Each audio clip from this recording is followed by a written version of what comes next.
하나님 감사합니다. 오늘 이렇게 모이게끔 허락해 줘서 감사드립니다. 그리고 여기 길가 미션을 항상 세워주시고 힘을 되시게 된 우리 주님 감사합니다. 그리고 우리 홍 장로님과 우리 홍 권사님과 감사드립니다. 항상 우리를 지켜주고 보호해주고 생각해주고 사랑해주고 사랑 항상 베푸시는 우리 식구들 여러분 감사드립니다. 이 모든 말씀 주 예수님으로 기도드렸습니다. 오늘은요 안 해봤던 거를 해보려고요. 한국말로 해보겠습니다. 헤이. 여러분 안녕하세요. 저 이름은 쌈입니다. 진국답고요. 저는 이제 나이가 40대 후반 거기까지만. 그리고 제가 지금 준족자 생활한 거는 이제 31년 정도 됩니다. 31 years. 오케이. 그리고 우리가 이제 그 오래된 시간인데요. 내가 자랑하려는 그 얘기가 아니고요. 그만큼 내가 이 준독이랑 지금 많이 헤매고 있다는 걸 알려주기 위해서 이거 얘기했습니다. 그리고 저기 내가 좋아하는 약, 그게 크랙코케인이랑 크리스탈 메스, 그게 뽕.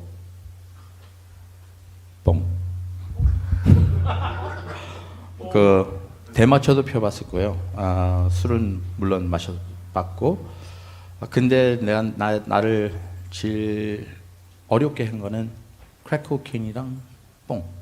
그 두 개, 뽕이 좀 이상한 말이지만 뽕이었어요. 하여튼 저기 뻥치시네. 그리고 저기 저는 뭐 약을 뭐 매일마다 했던 그런 중독자가 아니고요. 저는 이제 뭐 해고 이 약물다가 이제 폭발해요. 그때 폭발을 지금 이제 자 딱 하나만 하려고 하지만 전혀 하나 갖고 끝나지는 않아요. 그 하나가 이제 며칠 이제 지나고 그리고 많은 짭도 많이 잃었어요. 그것 때문에. 근데 내가 태어나서 크랙햇으로 되려고 싶었던 거는 아니었어요. 근데 이게 어떻게 해서 내 인생이 이렇게 바뀌었을까 생각해봤어요. 생각해보면 이제 이게 조금씩 몇 년씩 내가 내 마음에 있는 그 부족을 해결을 못하면서 내가 사는 거를 어떻게 살아야 되는 그 의무를 몰라요. 어떻게 살아야 될죠. 그러면서 내가 이제 여기 이제 미국 생활할 적에 이제 부모는 이제 일 나가시고 형들은 이제 학교 가고 그러면 저는 항상 혼자 집에 있게 됐었어요. 그때는.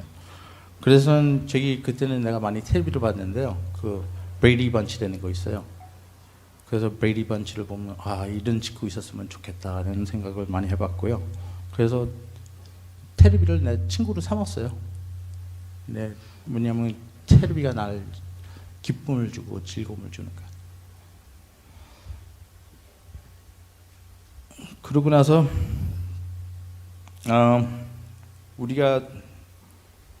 내가 이제 한 4살 때쯤 내가 이제 기억하는 거 그거밖에 없으니까 이제 3살 때는 난 기억이 하나도 없어요. 근데 뭐 4살 때 뭐 어느 생각은 없지만 이제 조금씩 우리 부모가랑 우리 형님들이 얘기해 준 거는 이제 내가 이랬었다 저랬었으면 그거 좀 내가 그랬었나 그러고 그냥 끝났어요. 근데 거의 기억은 많이 나는 거는 딱 한 가지. 내가 많이 울었다는 거. 기억나는 거는 울음밖에 없었어요. 우는 거. 근데 우리가 이제 내가 한 4살 때쯤 내 5살 생일 한 달 전이죠. 우리가 미국으로 이사했어요. 이제 엄마, 아빠, 형제 둘, 나. 그렇게 이제 미국으로 이민을 왔는데요. 내가 그때는 미국에서 말이 달랐다는 걸 몰랐어요. 그때는 모를 수밖에 없었겠죠. 근데 우리가 어디로 이민했었냐면 우리가 이민할 적에 여기 업스테이트 워싱턴으로 우리가 이제 가게 됐거든요. 거기서 이제 잠깐 학교 다닌 적이 있는데요.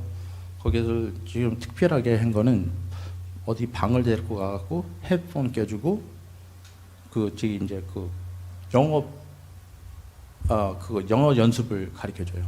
그래서 이제 사진과 말 갖다 밑에다 해놓고 그거를 맞추면서 내가 이제 그거를 보면서 이제 연습을 했어요.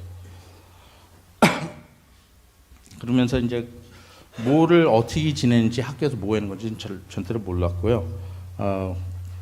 쉽게 말해서 우리 제 선생님이 이쪽으로 끌고 가고 저쪽으로 끌고 가면 그대로 그냥 움직인 것 뿐이었어요. 그러다가 뭐 점심 때 먹으면 좀 이상한 음식이 나와갖고 그거 이제 뭐 그냥 fork, I don't know what a fork is.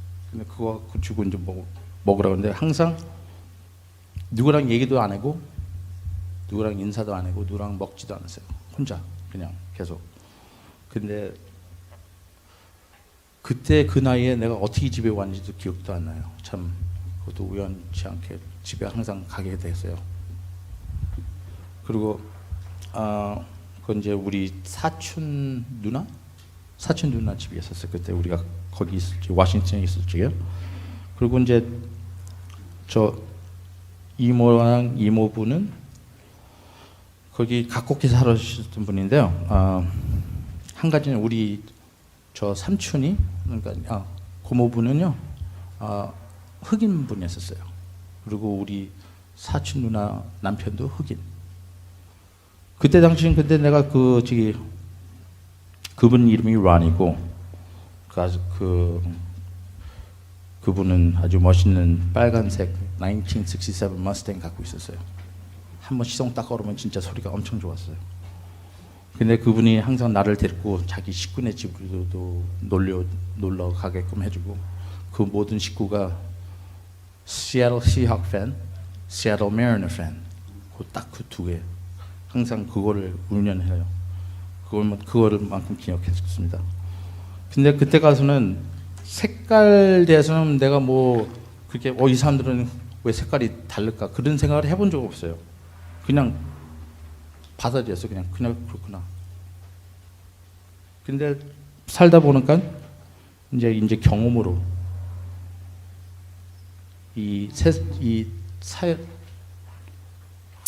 society가 얼만큼 이제 나의 이제 네게티브하게 이제 친 거를 이제 그걸 이제 많이 알게 됐어요.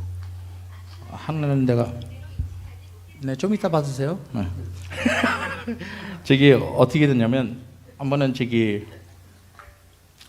내가 놀이터에서 이제 놀고 있는데 그 어떤 애가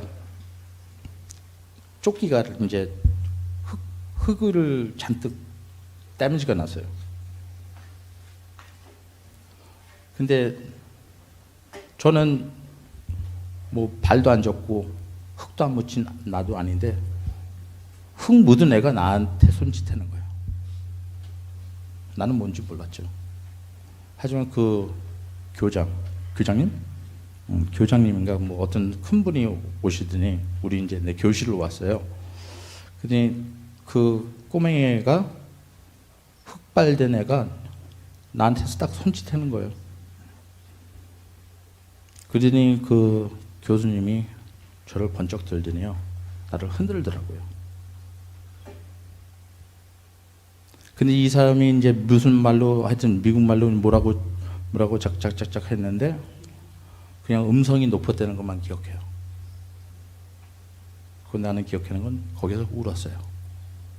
그 내가 한국말로 그분한테 말한 건 나 아니야. 그러면서 이제 그 하루 종일 거기 교실 안에서 울었어요.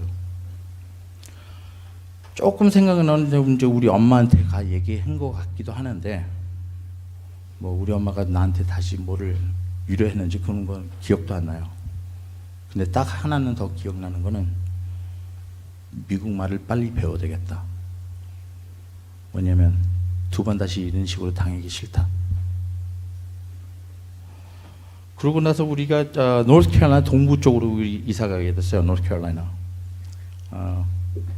거기는 더 웃긴 일이 생긴 건 뭐냐면 이제 워싱턴 쪽에서는 이제 하얀 사람들이 많았는데 이제 노스캐롤라이나 쪽으로 가니까 이제 하얀 사람도 있고 흑인 사람도 있어요.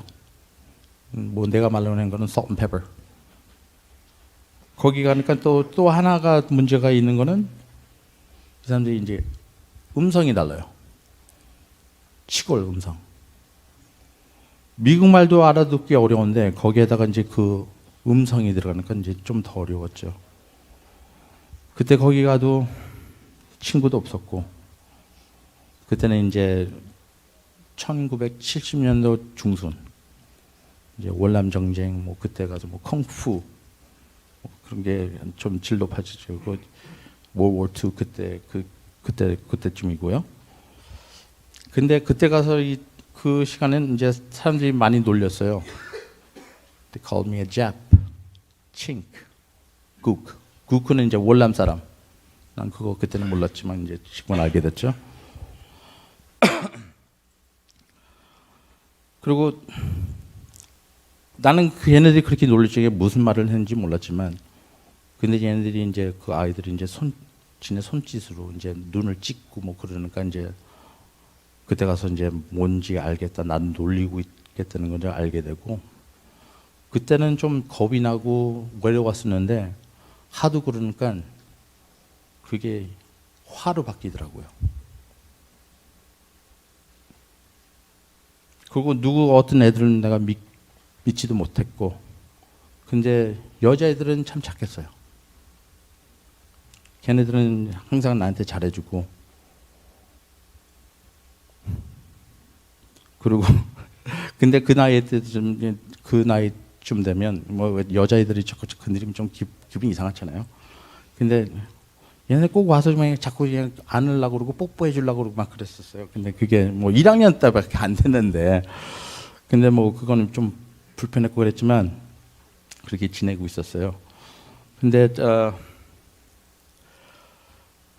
그때 1학년 때 있을 적에는 누가 막 나를 건드리려고 그러면 내가 그냥 뭐 쿵어 할 줄 아는 것처럼 나 폼 잡고 막 그랬었거든요. 겁주려고. 근데 계속 그렇게 하다 보니까 이제 2학년 때까지 올라가는 게 그게 안 먹혀요. 네. 그게 잘 안 되고요. 근데 참 우연치 않게 그때쯤 이제 우리 이제 큰 삼촌의 식구가 이제 여기 미국 오게 돼갖고 이제 이제 진우 형이라고 부를까요? 그 형님이 이제 저 교실 바로 옆에 있는 거 있었어요. 근데 이거는 그 동부 쪽에서 어떻게 이제 돼 있는지 모르지만 교실이 아니고 이게 띠에를 했었어요. 그게 어떻게 되냐면 이제 벽도 없이 갈라지는 것도 없이 가름 탄 것도 없이 그냥 이제 한쪽은 2학년, 반대쪽은 3학년 그렇게 돼 있었어요. 근데 우리가 거기 있으면서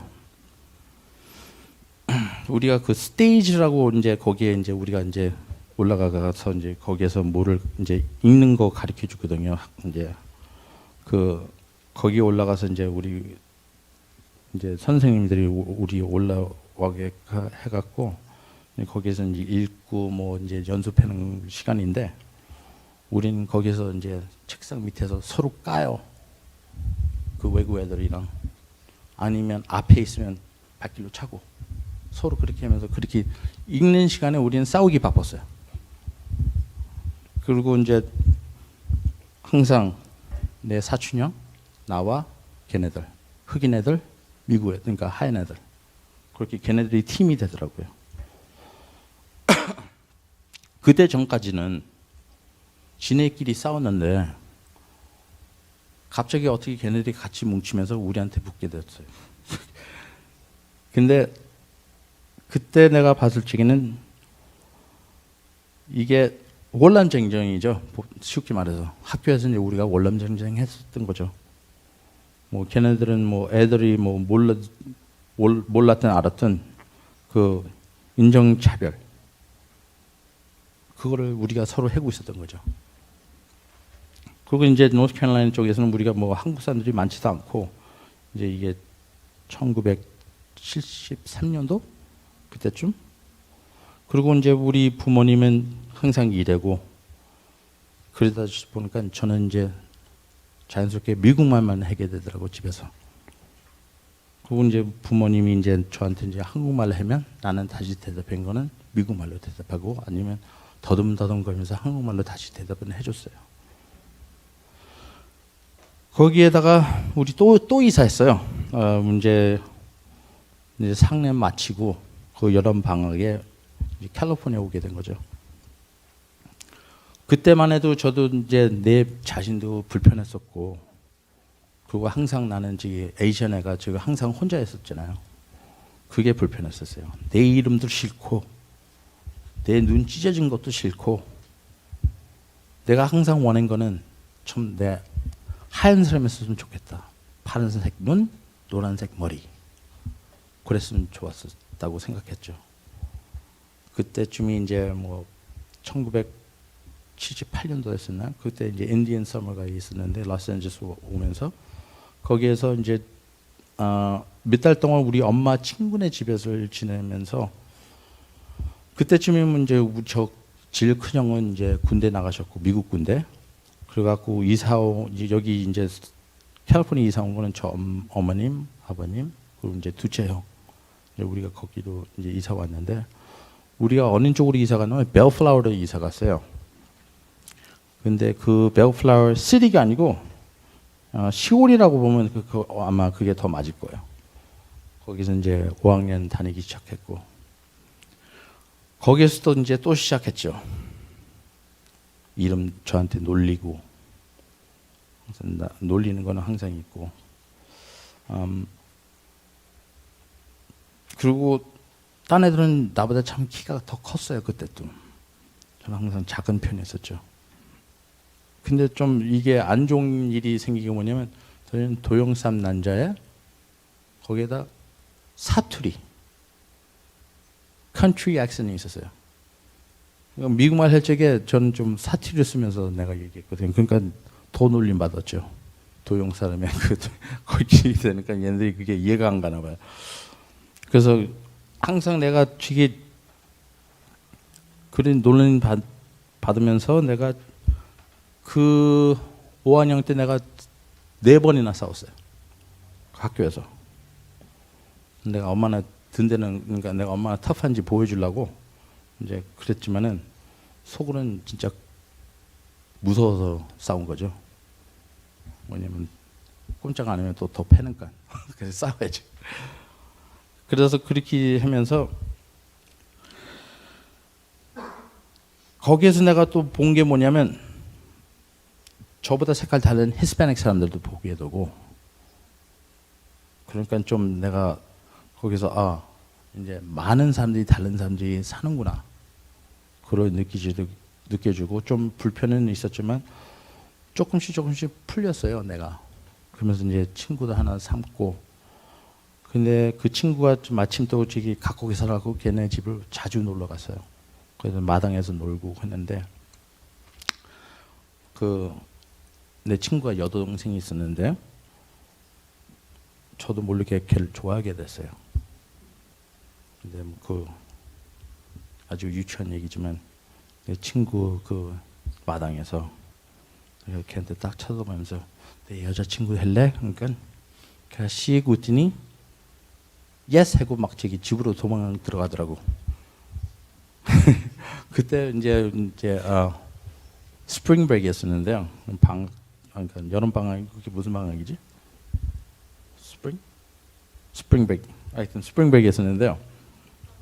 그 식구들이 다 이제 놀러 갔다 온 거예요. 그러고 나서 무슨 일이 있으면 이제 학교 이제 또 시작하니까 이제 그때쯤 이제 또 보겠지. 그때 가서 이제 되게 떨리고 있었어요. 내가 진짜 뭐를 해야 될지 몰라갖고 우리가 뭐 해야 될지 무슨 얘기를 해야 될지 뭐 손 잡고 돌아다니는 건지 아니면 어디 몰래 가서 뽀뽀해야 되는 건지 저 어디 몰래 가서 저도 혼자 내 손에다가 뽀뽀 연습도 몇 번 해봤어요. 그거를 기대하고 근데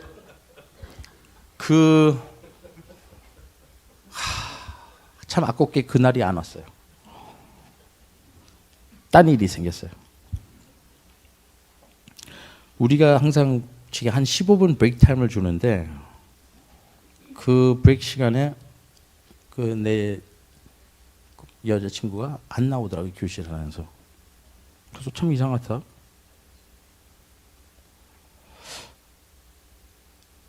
그 내 친구는 내 교실에 같이 있는데 근데 이상하게 걔가 안 나왔어요. 근데 어떻게 해서 이런 일이 생긴지 모르지만 어떤 뚱뚱한 애가 나타나더니 얘가 이제 좀 뭐를 감을 잡으려고 돌아다니면서 이 사람 저 사람 물어보는데 이거를 물어보더라고요. 야, 저기 줄리가 남자친구 있냐? 그 여자 이름이 줄리고요. 그래서 내가 걔를 딱 쳐다보면서 있다, 나. 그러니까 얘가 다시 대답하는 게 아닌 것 같은데 그러는 거예요. 맞다고. 그러면 자기는 못 믿겠으니까 가서 줄리한테 물어보겠대요. 그래서 가서 물어보라고 자신 있게. 그래서 난 그렇게 대답했죠. 근데 점심시간이 왔는데 이 뒤에 뚱뚱이가 나타나더니 막 웃으면서 나한테 그러는 거예요. 너는 거짓말쟁이다. 줄리가 그러는데 둘이 안 사귀고 있대. 그때 가서는 내가 아주 큰 아픔을 느꼈어요.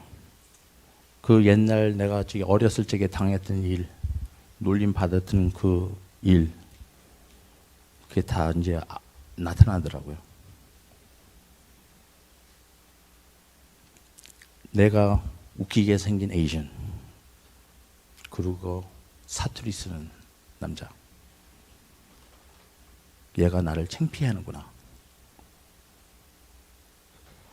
그리고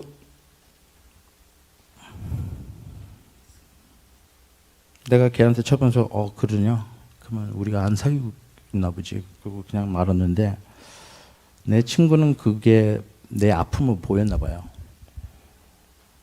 내 여동생은 좀 바보니까 그냥 넘어가고 잊어버리라. 근데 저는 그때 그 시간을 잊지를 못했어요. 몇 년 동안 그거를 계속 속으로 담고 있었어요, 내 마음에.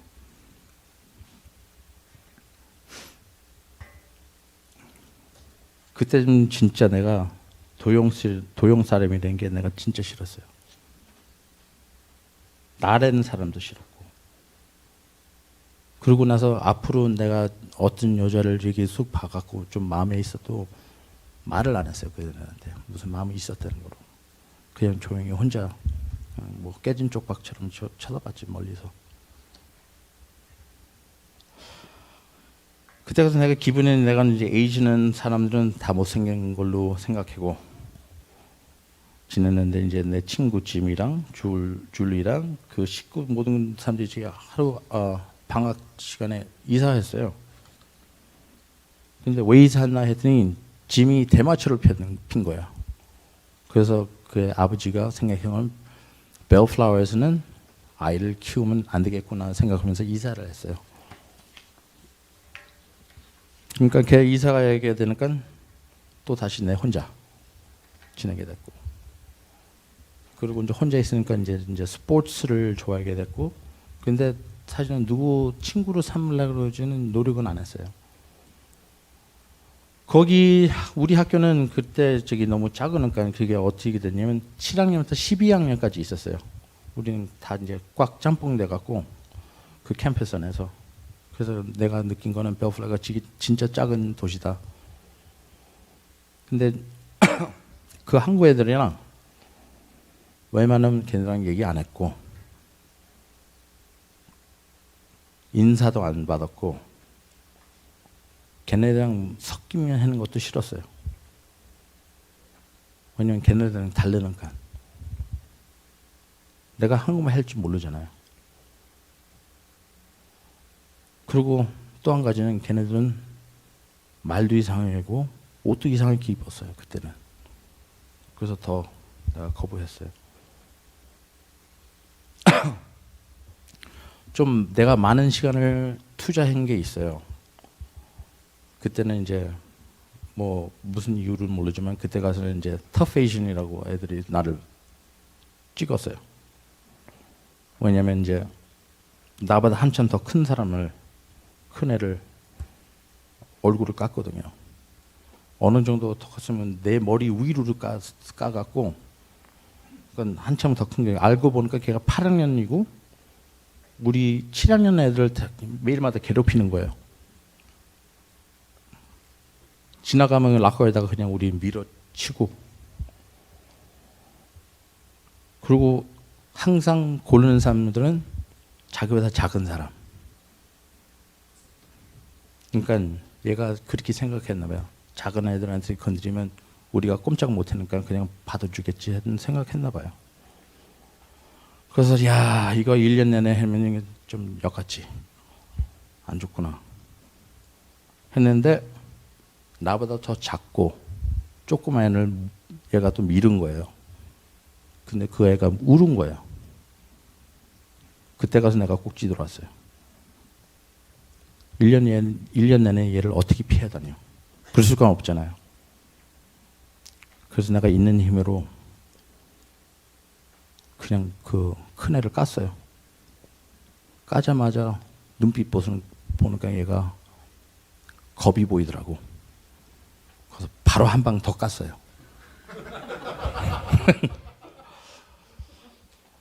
그래서 내가 걔한테 주의시켰죠. 애들은 이제 그만 밀어라. 앞으로 이런 일이 또 생기면 내가 너 쫓아온다고. 그럼 걔가 말하는 건 자기는 그냥 농담식으로 한 거다. 근데 나한테는 웃기지 않았었다. 그렇게 했겠죠. 거기에서 금방 바로 그 순간에 이제 나를 이제 주인공이 된 거죠. 그 어린 애가, 울었던 애가 달라붙으면서 소다 사줄까 뭐를 사줄까 막 그러는 거예요. 근데 그 소문이 낸 게 참 그 조그만 학교에서 되게 빨랐어요. 그건 이제 다시 그 항구 애들. 내가 그때를 내가 거부하는 이유.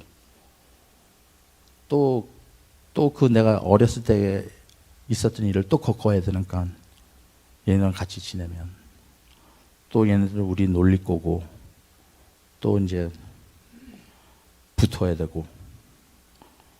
근데 내가 경험한 만큼 했다고 생각했어요. 이제 더 이상 그게 싫더라고요. 저는 1.5세. 아무데 내가 붙을 데가 없어요.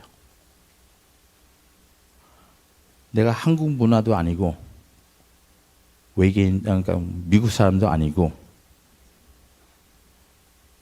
내가 기억하는 거는 이제 그때 한국 애가 저한테 오더니 인사하더라고요. 저 이름 물어보고 몇 년도에 태어났냐. 내가 바로 거짓말 했어요. 67년생이라고. 내가 걔가 왜 나한테 이거를 물어봤는지 나는 알았거든요. 그러니 얘가 뭐 한국 문화, 뭐 한국에서 학교 다녀와서 물지만 아주 엉뚱한 얘기 하더라고요. 몇 달 전에 낳네. 몇 달. 그래서 얘 참 웃긴 놈이구나. 그래서 나 9월 달에 낳았다. 그래서 얘가 무슨 뭐 그거보다 조금 더 낮은 걸로 얘기하더라고. 난 5월 달 뭐 그런 식으로 얘기하더라고요. 그러더니 나한테 말하는 게 내가 형이네. 그래서 웃었어요. 내가 그때 아주 부족한 한국말을 했지만 내가 그렇게 다시 대답해 줬어요. 너 동생 될래? 걔가 눈치 깠어요. 그냥 가더라고요. 그러면서 그렇게 지내면서 저는 학교 시작할 때마다 저는 항상 그게 고문이었었어요. 왜냐하면 내가 모르는 걸로 다시 또 부딪혀야 되고 그게 두려움이 있었죠. 내가 진짜 원하는 거는 친구고 나를 받아주는 걸 원했는데 그게 제대로 안 되니까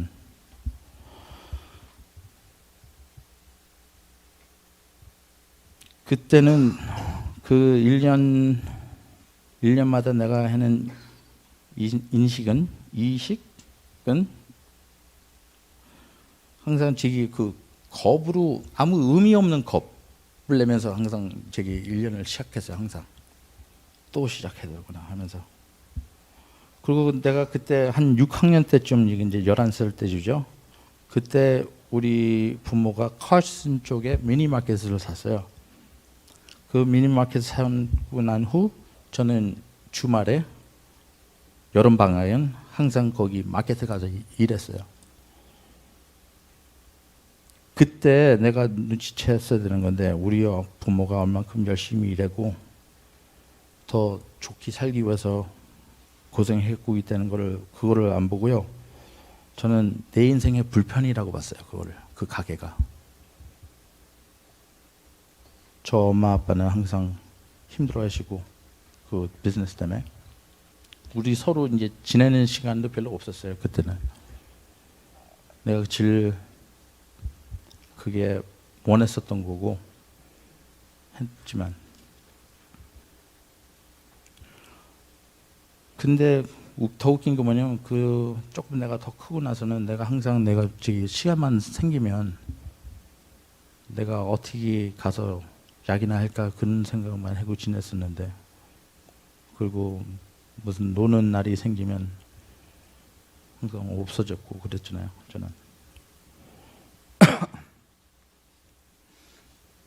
그리고 우리 아버지는 저 노는 거를 좋아해갖고 우리 아빠가 우리 엄마 쪽 식구를 항상 불러드려요. 저기 할리데이 나타나면 이제 저녁 같이 먹고 놀자고 뭐 그런 거 했지만 그때쯤은 내가 9학년 때라서 내가 그때는 뭐를 좋아하냐면 스포츠를 좋아하는 건 풋볼이랑 레슬링을 했어요. 근데 그거를 내가 왜 선택했냐면 우리 이제 둘째 형. 그 형은 진짜 스포츠를 되게 잘했어요. 나한테 좋은 건지 나쁜 건지 모르지만 항상 사람들이 비교를 한 거는 우리 둘째 형한테 항상 비교를 했거든요. 그래서 그만큼 내가 더 열심히 뛰었고 연습했고 근데 항상 조금 내가 더 부족해요. 항상 조금 덜 떨어져요. 우리 형이 항상 타오는 상은 1등상 나는 갖고 오는 건 3등상. 그 형은 교실 프레지던트까지 하고 항상 트로피를 큰 것씩 항상 들고 왔어요. 집으로. 그 형은 아주 되게 인기가 많았어요. 또 사람들한테 인기를 많이 끌고 그거 내가 원하는 거는 이제 내 둘째 형만큼 스포츠 잘하고 인기 있고 된 사람을 되고 싶었는데 어느 날 그게 다 바뀌더라고요. 그때쯤 이제 우리 둘째 형이 이제 한국 애들이랑 같이 돌아다니면서 인생이 완전히 바뀌었어요. 그 우리 둘째 형이 바뀌면서 저도 같이 바뀌더라고요. 이제 그때쯤은 이제 내가 이제 10학년이었는데 그때쯤 내가 이제 대마초 피기 시작했어요. 그리고 한국 친구들 삼고 술 마시고 밖에 가서 놀러 다니고 처음에 내가 저기 대마초 폈을 적에요. 아주 좋은 결과가 나왔어요. 여자애들랑 내가 얘기할 수 있다는 거. 남들은 뭐 이상하다고 생각하지만 저는 그거 걔네들이 다시 대답해 줬다는 거. 근데 하나는 내가 그 곡을 못 넘기는 거는 그 데이트 나가는 거. 그거를 아직 그거는 못 하겠더라고. 왜냐면 저 계속 괴롭히는 거는 그 5학년 때 내가 당했던 일. 그게 자꾸 생각이 떠오르기 때문에 내가 그거를 못 하겠더라고요. 근데 저 안에 있는 저기 마음은 항상 숨기는 건 잘해요. 딱 한 가지는 숨기지 못하는 거는 화는 안 숨겨요. 그거는 이제 금방 나타나죠. 그래서 이제 내가 좀 그래서 좀 인기가 있구나 생각하고 대마초나 피고 술이나 마시고 파리나 다니고 그렇게 지내고 있었는데 어느 날이 그 대마초와 술이 저랑 안 맞더라고요. 내가 제일 기분 싫은 거는 이제 막 머리가 삥삥 도는 거 그리고 토하는 거 그거 이제 저녁이 좀 많이 지나가면 졸리는 거 그런 기분이 되기 싫어서. 근데 어느 우연치 않는 밤이 나타났어요. 한 여름 방학에. 그때가 이제 11학년 마치고 12학년 그 중간 이제 방학 때였었죠.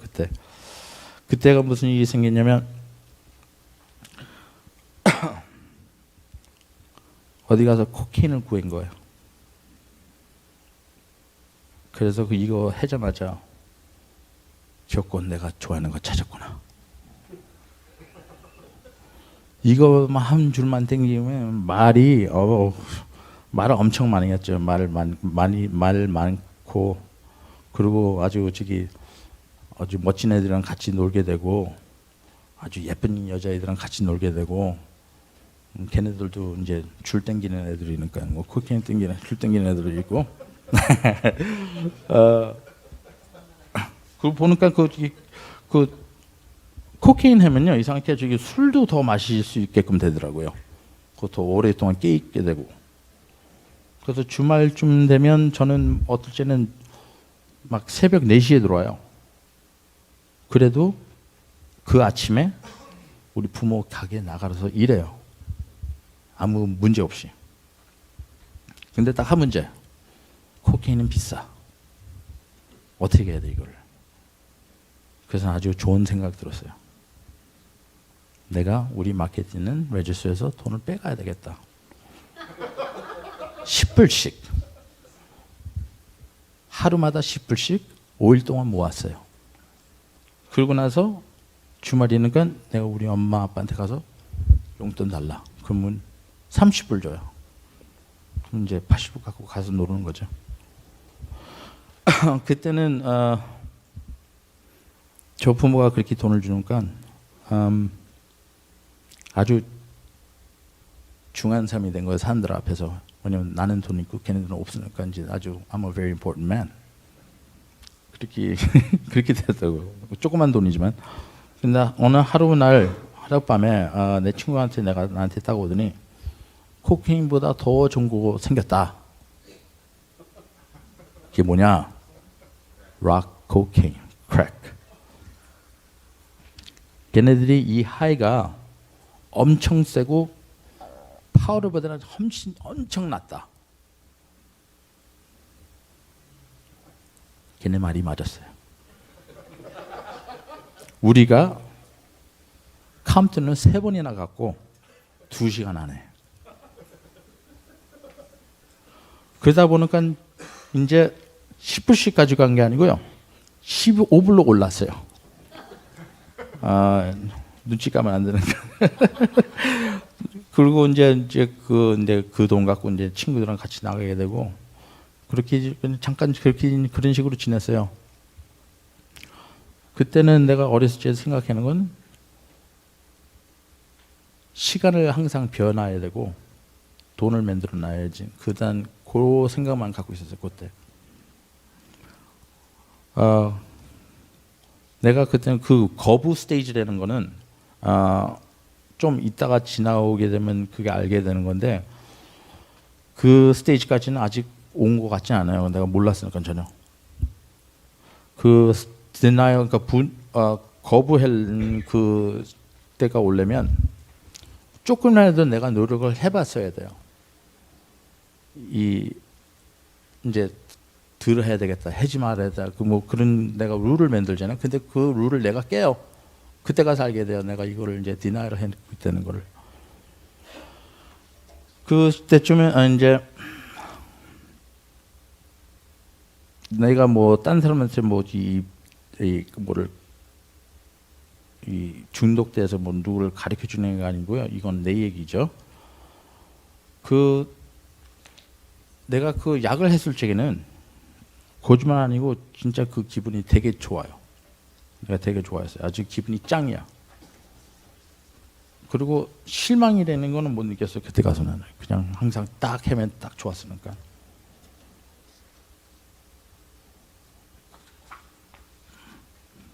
근데 책임감 없이 산다는 게 한 6살 때쯤 아니면 더 높게 본다면 20살 때까지는 책임감 없이 사는 거는 사람들이 받아들일 수 있을 것 같아요.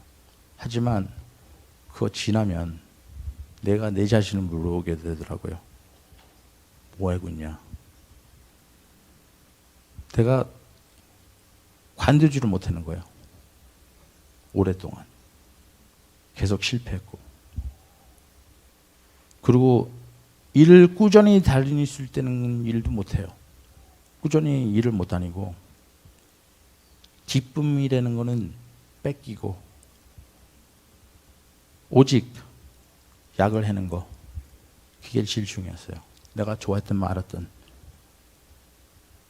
내가 하루를 어떻게 지내야 되겠다는 거 내가 어떻게 살아야 된다는 거 그거 항상 약이랑 같이 이게 섞여 들어가 있어요. 그 크랙 코케인을 항상 내 머릿속에 되게 담고 있었어요. 항상. 그러고 난 거 보니까 이제 식구들이랑 내 친구들이랑 할리데이 시간에는 항상 뺏기고 약속을 항상 깨고 그리고 파리가 무슨 파리를 가 그것도 그런 약속도 깨요. 내가 처음에 내가 약을 내가 저기 선택했을 적에 그 사람들한테 좀 인정을 받기 위해서 그거 나 기분 좋게 하기 위해서 그렇게 하고 싶었는데 이제 완전 반대가 돼버렸어요. 내가 좋아하는 거는 모든 거 다 거부하고 사람을 만나는 것도 거부하고 그냥 약 이게 비극이라는가요?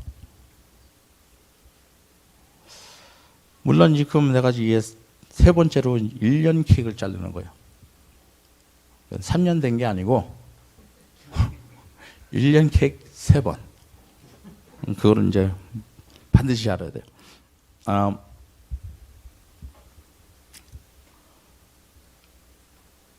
내가 자꾸 내 의지를 듣지 하느님 음성을 안 들었어요. 그게 문제가 됐고요. 근데 한 가지 내가 믿는 거는 이 프로그램이 된다는 거. 아주 간단한 프로그램입니다. 딱 24단계밖에 없어요. 12단계? 12전통. 12단계는 나를 도와주기 위해서 만든 거고요. 12전통은 본인들 위해서, 그룹 위해서 프택트 해주기 위해서, 도와주기 위해서 만든 거고. 저는 그렇게 알고 있어요. 저는 아주 복잡하게 31년 동안 살아왔어요. 약을 하면서. 내가 거짓말 했어야지. 계속 거짓말 했어야지. 그 거짓말도 기억을 해야 돼요. 왜냐면 그 거짓말을 기억을 못하면 뽀록이 나잖아요. 그러니까 뽀록 나면 안 되니까 그 거짓말까지 내가 했던 거짓말 다 기억해야 돼요. 얼마나 골치 아프게 살았어요, 내가. 그러니까 그러다 보니까 저 이제 겁이 더 많아지고 내 가치가 더 얕아지는 기분 나고 그리고 내가 지금 살면서 내가 뭐를 원했는지 그것도 잊어먹었어요. 내가 계속 이렇게 중독 생활을 하면서 보니까 저 삶이가 더 나아지는 게 아니고 더 얕아졌어요. 계속. 왜 우리가 말하는 게 있죠? 락 바름? 그게 제일 밑바닥이죠. 근데 참 그게 고마운 게 뭐냐면 거기에서도 윌링네스가 생겨요. 윌링네스라는 게. 그래서 단계하는 게 아주 중요하고 저 스판서님을 말 듣는 것도 중요하고 그리고 시키는 대로 하는 것도 중요하고 미팅 가는 것도 중요해요. 그렇게 지내다 보니까 좀 평안한 마음이 생기더라고요. 뭐 내가 어떻게 약했든 뭐 그런 거는 누구한테 그렇게 얘기해도 뭐 크게 뭐 they're not impressed. 하지만 미팅에 가면 항상 박수와 운영을 해줘요. 내가 쉐어하면. 그리고 내가 좀 마음이 아프고 그럴 적에는 저한테 안아줘요. 아무 말 없이, 아무 물어보는 것도 없이. 그 걔네들이 나한테 말하는 건 네 마음을 안다. 계속 다시 와라. Keep coming back. 이 프로그램이 무슨 프로그램이냐면 액션 프로그램이니까 동작 프로그램이라고 보면 되죠. 항상 우리가 움직여야 돼요. 우리 이거 움직이지 않으면 이제 내가 everyday, 내가 하루마다 지내는 거는 계속 내가 일을 해야 되는 거, 이 리커버리 갖고. 근데 리커버리라는 거는 생명이라는 걸로 보면 됩니다. 이게 생명이라고 보면 항상 내가 먹여야 되고 보살펴야 되고, 안 그러면 리커버리라는 게 시들면서 죽어나요. 내 병은 무시한다고 없어지는 일이 아니에요. 하지만 나는 내 하느님한테 맡겼습니다. 그걸 여기서 마치겠습니다.